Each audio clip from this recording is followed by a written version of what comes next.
Aquarius, what's going on? It's your girl D here with your October astrology read.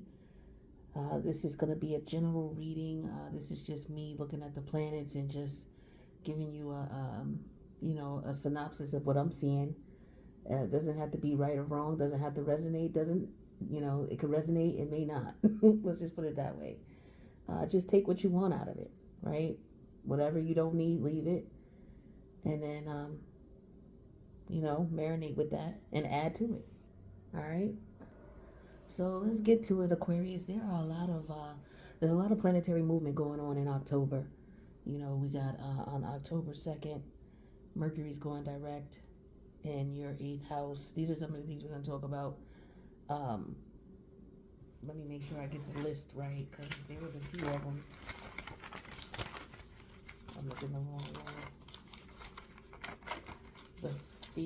The 23rd is when Venus goes into Scorpio. And then the what else is going on the 24th? Hold on. Yeah, Venus goes into Scorpio on the 23rd. And then on the 24th, the Sun goes into Scorpio. And then we got on the 25th, the new moon partial solar eclipse in Scorpio. So a lot of activity going on once we get to Scorpio season. But we got some planets coming out of retrograde before that.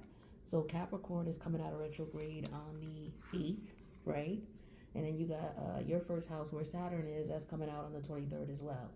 Now we got Jupiter in retrograde in Aries going back into Pisces on the 30th.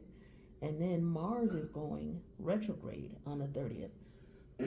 So like I said, a lot of activity. Hold on a second, I need some water. All right, I'm back. So yeah, Mars is going in retrograde in October. That's where I left off at. October 30th. So a lot going on. And then, like I said, we got a partial lunar eclipse going on around the 25th. I believe it's the 25th. 2 weeks after that, we got a lunar eclipse going on. So we're in eclipse energy, pre-eclipse energy.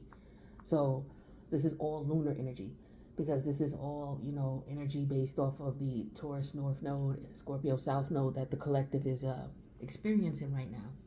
Now, January 18th of last year is when we officially went into the Taurus North Node, Scorpio South Node based on dates, right?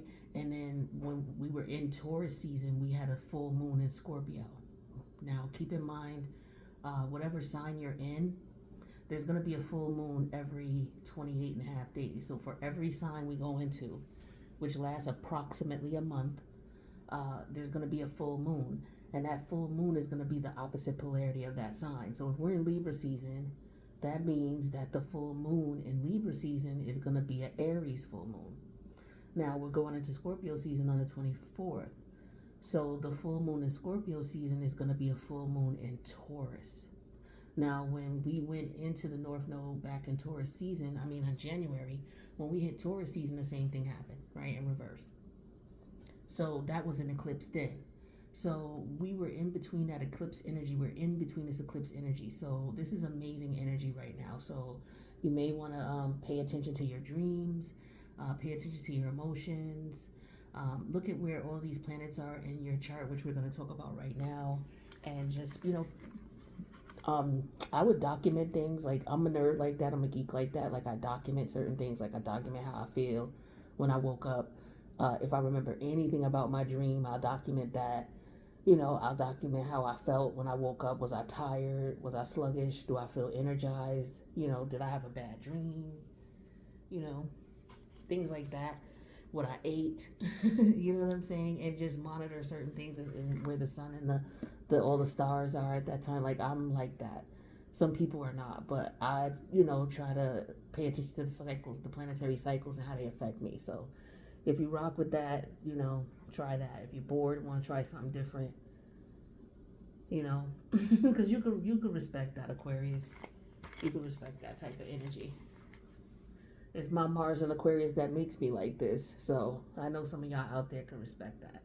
So let's get right into it. On your first house, okay, we got Saturn here going direct.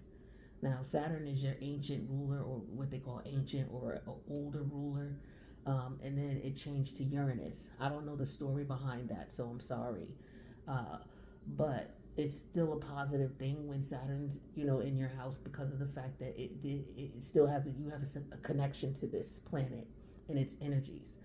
So, with Saturn in retrograde, it was you looking at what you need to detach from, as far as, you standing your ground, being who it is that you are, putting yourself out into the world, and letting people know, look, I deserve a space in this world. I exist here as well, and I'm coming to claim mine. So that's what your first house to me represents. And so with Saturn direct there, or going retro, well, when Saturn was in retrograde, it was all about what you needed to let go of, because Saturn rules time. So is it time to grow? Have you outgrown some things? An aspect of your personality, an aspect of yourself. Maybe the way you move, maybe the way you respond when people, well, that would be your moon energy, but maybe how you act, how you go about doing things, because that's your first house. So that could be changing. It could be, you could be shedding old skin, growing, maturing, realizing these things are not working for you anymore. It could be something as simple as your attire. Maybe you want to change clothes. Maybe you feel that what you're wearing right now is outdated, and everything is outdated, or what you're doing is outdated, or maybe you want to do something outdated. Maybe you want to dress from another genre, or fascinated with clothing from another genre. It could be something like that.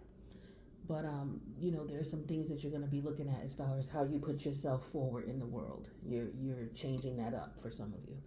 Now with your second house, when we're talking about Neptune here in retrograde, now at the end of the month, Jupiter's coming here, okay, and Jupiter's still in retrograde. So this is a repeat energy of when Jupiter retrograde and Neptune retrograde were in Pisces a few months back.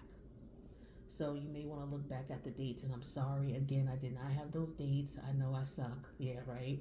So, but it was a couple months back. You can Google that easily, and just look back at what was going on with you around then. It's in the same place, the same, house, the second house.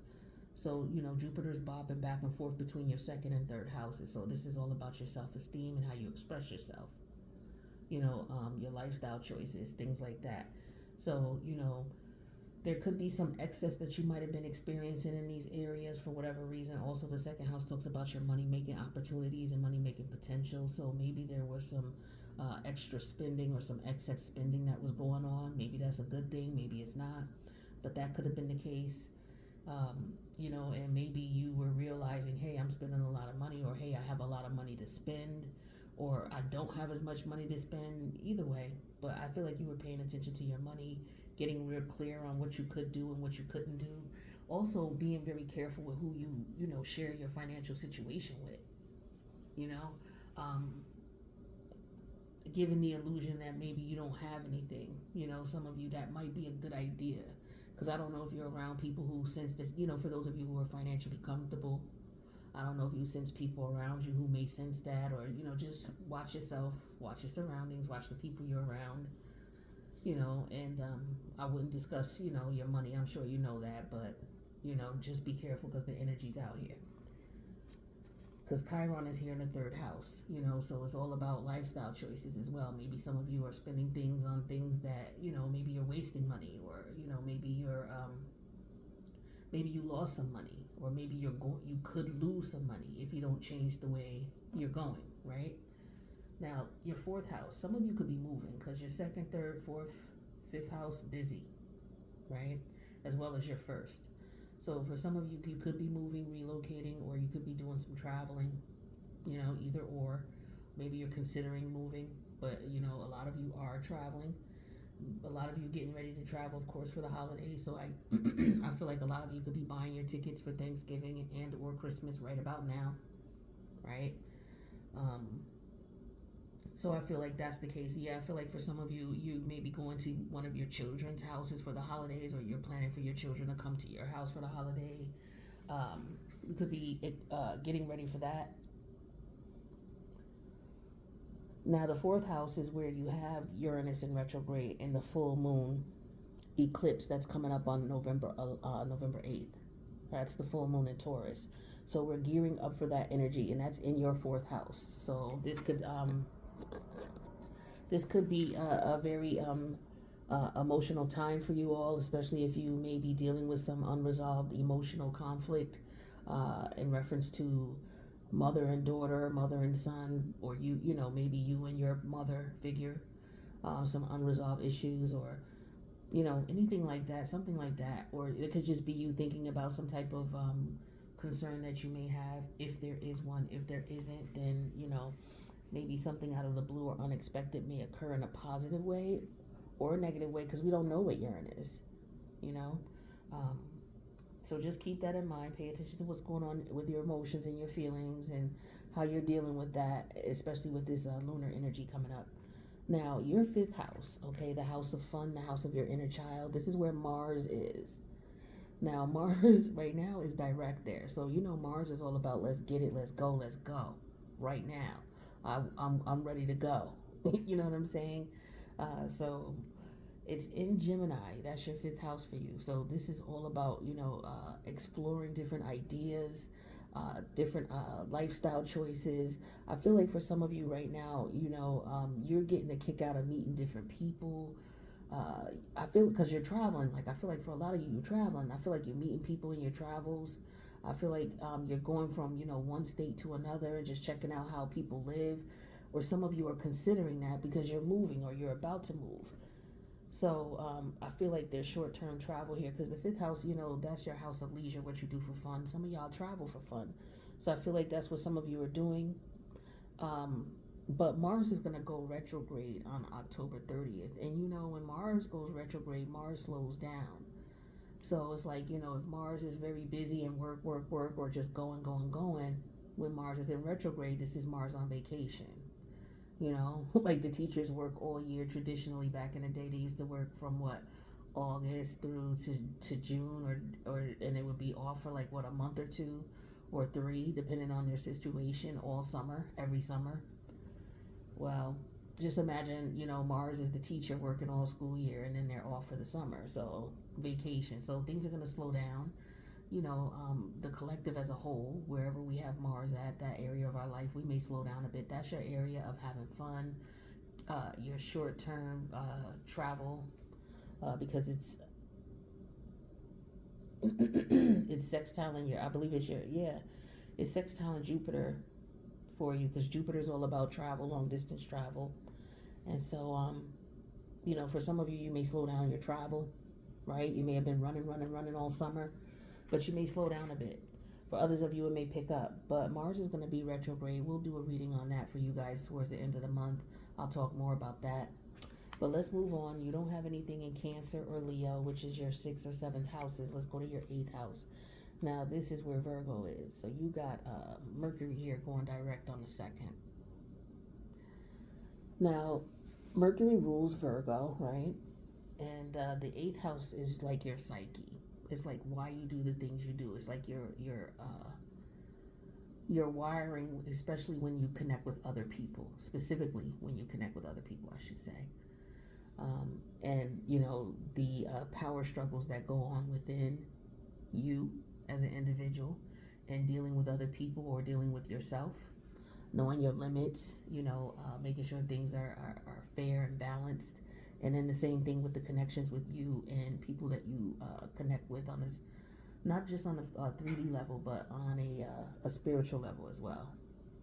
So I feel like for a lot of you with Mercury and Virgo here, there's a lot of thinking here in reference to what you may have done for people, and maybe you felt unappreciative, or you're thinking back about the times when you were people didn't appreciate you.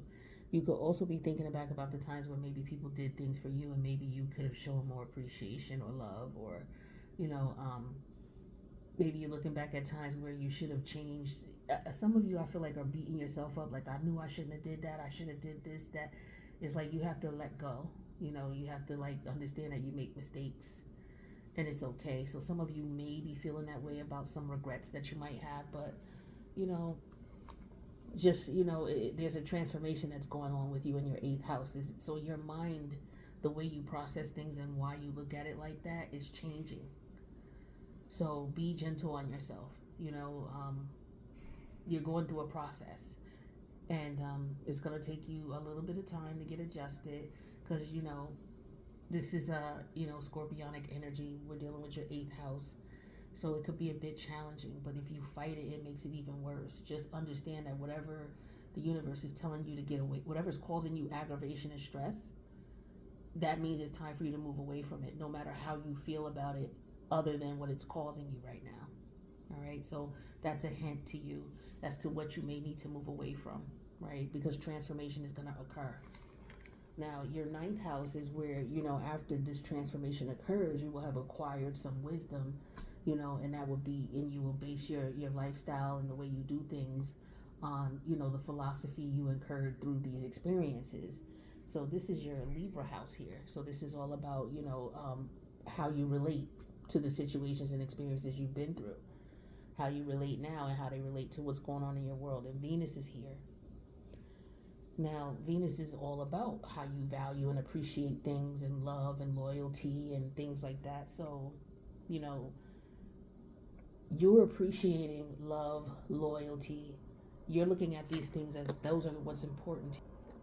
So you're looking at these things as this is what's important. Like some of you are looking at your life lessons, and what you're getting out of them is what you value and what you appreciate now. Like maybe if had you not gone through a certain situation or a certain circumstance, maybe you wouldn't be able to appreciate a certain circumstance or situation or person now, or vice versa, something like that. But I do feel like you're, looking back at what you learned, what you experienced, because that's what Sagittarius is. Some of you could be looking, some of you could be writing things down, journaling, whatever it is that you do to connect with your higher self. I feel like some of you are on a journey, on a spiritual journey, and you're coming to the conclusion that, things need to, I feel like this 9th house and this 8th house are working together for you. Because I'm trying to describe it the best way I can. The 8th house is where you're going through your transformation, the power struggle with whatever change needs to occur. And then the 9th house is you realizing that you had to go through that so that you could be to the point where you could appreciate what you've been through, if that makes sense. Now, your 10th house, this is where Scorpio, this is your Scorpio house. So this is where all this activity is going to be going on. So for some of you, you're definitely going to be dealing with how things, you're going to be dealing with situations in reference to how you see yourself. Because remember, we were talking about Saturn in retrograde in your 1st house, right? And that's how you put yourself out there to the world, right? So your 10th house is your reputation, how people see you. So these 2 houses are going to be somewhat important for you.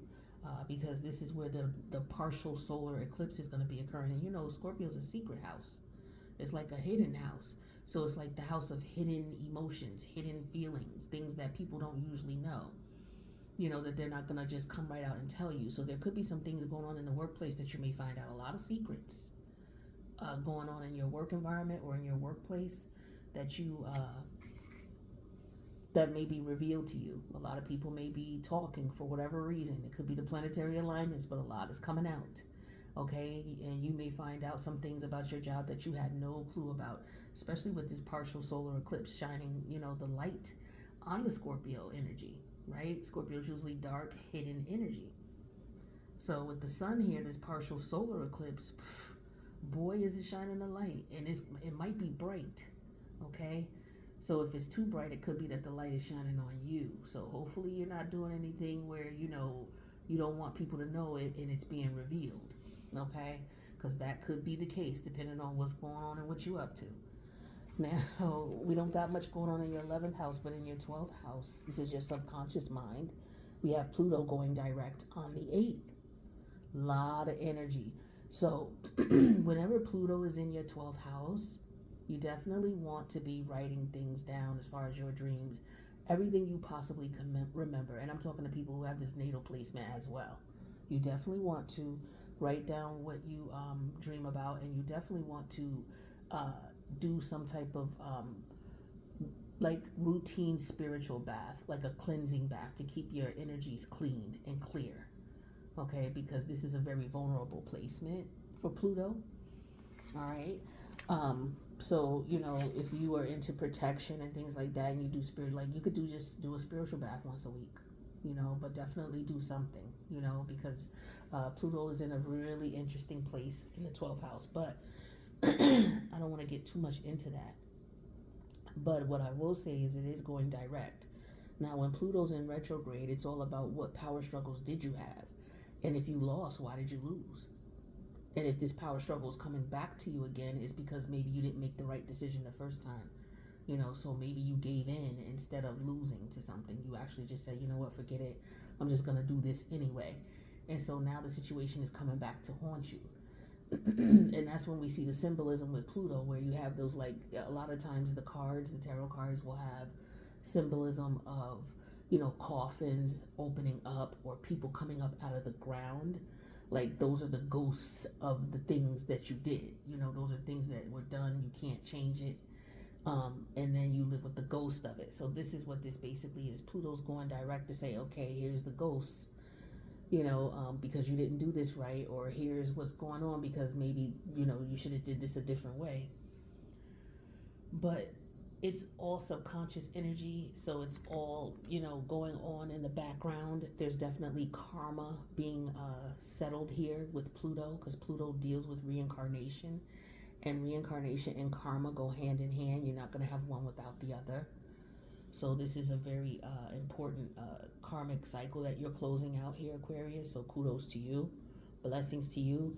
Those of you who did what you were doing or what you're supposed to be doing, you're definitely getting your blessings right now. I swear to God, I was in the Uber today, and this woman and I got to talking, and she was just, I was telling her, you know, that beautiful things were happening for me, and I'm just manifesting things right now. And she just lit up like a firecracker on the 4th of July. And I mean, she was just telling me how, you know, she has settled some karmic lessons, she settled some karmic debts, and she knows she did. And she's a very spiritual individual. And she said she's got her blessings coming into her. She was explaining to me the things that was going on. She was telling me about her gifts. And we were just connecting on that vibe. And so it was really nice for us to connect. And it was like a reassurance to from the creator, like, yeah, you're not the only one out here doing what you need to be doing. And as a result, other people are actually collecting their blessings too. Now, I was picking up this energy just by doing readings, but to actually go out and about and connect with people and see them, I'm telling you, pay attention to what's going on around, okay? And hopefully you're on the receiving end of things, because this is the time where we're receiving. You know, we just got out of Libra season and Virgo season. Well, we're in Libra season. We just got our Virgo season, which is harvest season, right? All right, so yeah, pay attention to your dreams. It's very important that you do that right now. Now that Pluto's going direct and it's shifting energies. So a lot of energy, a lot of movement going on. So we'll go through the month and see what else is going on. But, the rest of the year, we're going to be focusing on this eclipse energy and a lot of these changes that are going on right now in October and how they're going to be affecting us the rest of the year into the new year, right? So that's what I got for you, Aquarius. Make sure you check out last month's reading. So sometimes these readings may not make a whole lot of sense to you in reference to what you're experiencing until maybe a month has gone by or 2 months has gone by. So I would recommend checking out last month's reading to see if anything resonates with you. All right. So with that being said, please subscribe to the channel. Make sure you subscribe to my other channel as well, The Many Styles of Tarot. The link for that's in the box below. If you need a reading, that information's below as well. I appreciate you all, and I will see you in the next reading. Later, Aquarius.